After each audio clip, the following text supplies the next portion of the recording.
Now, if you guys have been watching my channel for any length of time, you know that I try my best to provide objective reviews on the knives that I get in.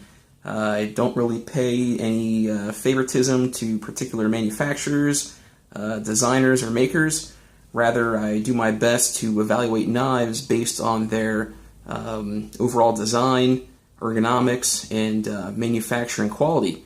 So with that said, you guys probably know that sometimes Benchmade knives do not always get the highest marks in my evaluations.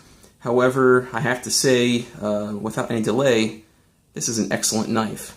Benchmade did it absolutely right with this Crooked River design. So I got this knife in for sharpening service, maintenance. It was also a little bit off center, and I had seen these knives before, in reviews on YouTube, and didn't really think a whole lot about them. They kind of are a little bit of a more traditional line, I guess you could say, from Benchmade, kind of trying to combine some old kind of hunting line styling cues with some modern technology and materials, which is very cool. And just never really thought too much about these, and just happened to get one in. And honestly, this knife really surprised me in terms of its design and build quality. So let's go ahead and just talk a little bit about some of the specifics of this knife and why I like it so much, and what Benchmade did right in this case. Because sometimes, unfortunately, that's not the case with Benchmade. So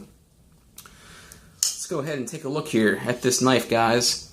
So this knife has a gorgeous blade. This is a 4-inch drop point blade, almost a Bowie style blade. Really traditional lines there, gorgeous. S30V steel. It's their standard stone-washed finish. Really nice overall blade shape. And I have to say, guys, I call it the way it is. This particular knife, the grind on this blade, was almost perfect from the factory from Benchmade. So this is a brand new knife sent to me for sharpening, and have to say, the grind on this knife was really good. It was nearly perfectly symmetrical from side to side, which is something that I rarely see from Benchmade. Earlier this week I just had a 940-1501, I had a 551-1, all new knives, and I have to say, they took a lot of reprofiling. I spent probably upwards of 2.5 to 3 hours to get those blades straightened out. And those are brand new knives, which is just, kind of inexcusable. But anyways, I'll give credit where credit is due. This particular model, excellent blade grind, no issues whatsoever. If you take a look at this blade here, guys, you can see the plunge grind right there is pretty much perfect. It's behind where the edge starts, so you don't really have any issues with sharpening. You don't get those weird funky problems that kind of occur right in this back area when you're trying to sharpen your knife. Your stone sometimes rides up into this area here and gets all nasty looking, and it's just a real pain in the butt. So on this knife, look where they put that plunge grind. That's pretty much perfect. But gotta watch what I'm saying here. I'm gonna start sounding like Rob over on the Apostle P channel. He's a real stickler for his plunge grinds. But honestly, it can be an issue on certain knives. But let me give you guys just a quick view here of this mirror edge that I put on this guy. Came out real nice. Have some diamond strops that I've been using lately, and have to say, they really put a super polish on your edge here, guys. So if you're looking to increase your polish on your bevels, diamond compounds, that's the way to go. Maybe I'll make a video here pretty soon on my strops and how I make them and where I get my compounds from and all that stuff. But anyways, back to the design here of this knife. So this knife has these really nice stone-washed aluminum bolsters, very attractive. You can see here the pivot pin here is has this nice orange highlighting here, which is quite nice. I like that. Very attractive. I have to say, this pivot pin here is very thick, very beefy. No doubt in my mind that this knife would be very strong in a variety of hard use, cutting tasks. I don't think you'd have any issues with this knife one way or another. If you look at the liners here, we have full steel liners, and they are skeletonized. You guys might be able to get a glimpse there. So that's good. Overall, though, this knife is pretty heavy. Comes in about 5.4 ounces, so, 4-inch blade, 5.4 ounces. It's getting a little heavy, compared to some other options out there on the market. Things like maybe Spyderco Military, I think comes in maybe just under 4, so that's a pretty big difference here. So this particular model has these very attractive stabilized wood handle scales. I really like them a lot. Wood materials are very soft to the hand, give you kind of a warm feeling to the touch, which is nice, compared to a lot of the G10 and titanium that we see in a lot of knives, modern knives these days. However, this knife is also available in a version with G10 handles and not wood. I think if I would personally get this knife myself, I would probably, I would probably go with the wood handles just because I like the way they look and the feel, and it kind of lends itself back to that old kind of, traditional hunting kind of knife, which I think is pretty cool. So standard, Parkerized Benchmade split arrow clip here on this blade. Some people call this the penis clip. I don't know.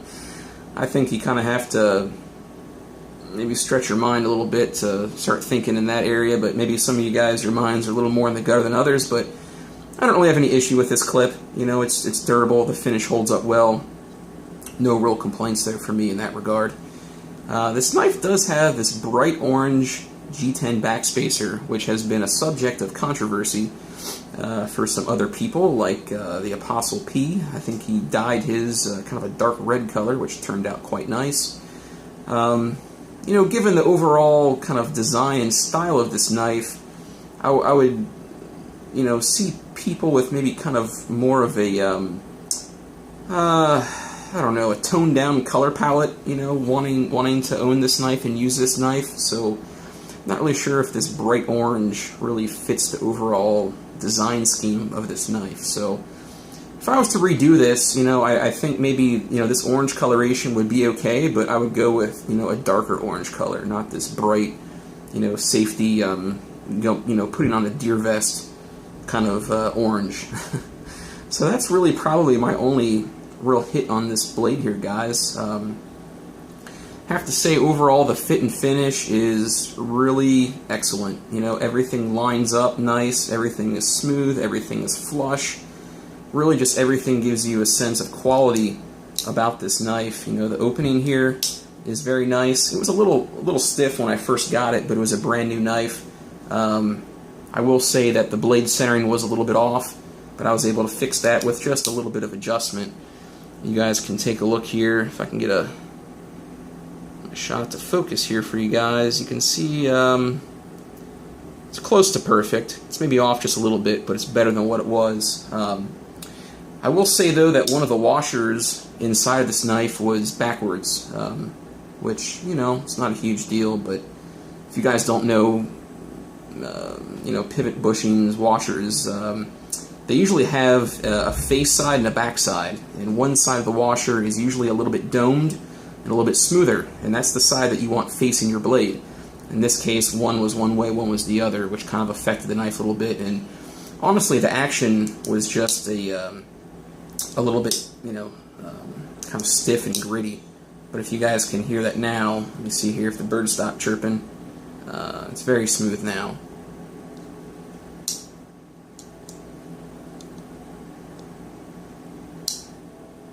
So no issues there.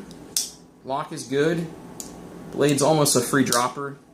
I adjusted it just so, there's not a lot of blade play in there, but just enough that the blade functions nicely.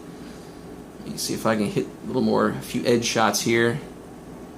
I used to think that steels like S30V with higher carbides didn't really take a great polish, but it was really just my methods, and I didn't have diamond compounds and things hard enough to really polish out those steels with any great efficiency. So in the past, some of my polishes on those edges could have been a little better, but you live, you learn. I'm always learning new things. Definitely don't consider myself the the best out there, and there's people who are way more skilled than me, but I think I do pretty good these days. But let me see if I can find a piece of paper here for you guys to do a little cutting on. Just give me 1 second. Fortunately, I didn't really bring any paper out here with me, but I think I can scrounge up a couple off the floor. This old piece of paper. It's all crumpled up here. Looks like it's been wet a few times in my sunroom. Let's see how this edge turned out, though. Oh, yeah. That's the stuff, guys. I don't know if you can hear that, but that's super quiet. Ridiculous. Very, very good stuff. So, alright, well, let's wrap this up here, guys. I'm already up to 10 minutes, so I always tell myself I'm going to try to make these videos faster. But, anyways, I really just wanted to do this knife because I really like the design. One thing quickly that I forgot to mention, ergonomically, this knife is excellent in hand. This handle is superb. It's amongst one of the most comfortable handles that I've held in a very long time. It's just, you know, there's a little notch here for your index finger, middle finger, you know, kind of goes a little bit behind. But I tell you what, man, really comfortable. Finger, you know, jimping's not very sharp, but your thumb lands in the right place. You know, you could use this knife for some really hard cutting, bearing down, squeezing really hard, and this would not fatigue your hand. Really great handle design. I don't know who Benchmade has designed their knives these days, but whoever did this particular model did an excellent job. So, with that said, I just want to say that I hope this is a trend in the Benchmade line that we're seeing of, you know, good blade grinds, good ergonomics, fit and finish is very nice, quality materials, thoughtful design. You know, this is what a Benchmade can be and what should be. And I think in the past, you know, they really prided themselves on their quality and manufacturing, and when you said the name Benchmade, that meant something, you know, just kind of like, you know, how, you know, names like Cadillac used to mean something, but unfortunately, as time has gone on, you know, these names are not always synonymous with quality anymore, and it's unfortunate. So, I think Benchmade's going in the right direction with this. You know, great knife, great design. Really hope they, you know, keep going with their improved, you know, quality control on knives like this. I think in the past sometimes they were kind of putting out mediocre products and said, well, you know, most people won't care, they won't say anything. The few people that do care will just offer really good customer service, we'll fix it if they send it to us. But, you know, maybe I'm crazy, but if I ran a company, I would say, you know, why don't you just make the knife right the first time and, you know, stop spending so much time on customer service and just, you know, do the damn thing right the first time. But hey, I could be crazy. That's just the way I think. But anyways, great knife, guys. Highly recommended. You know, given the weight is, you know, a little heftier, you really don't feel it in hand. It's really quite balanced. Wouldn't really worry about it too much. Great knife, 4-inch blade.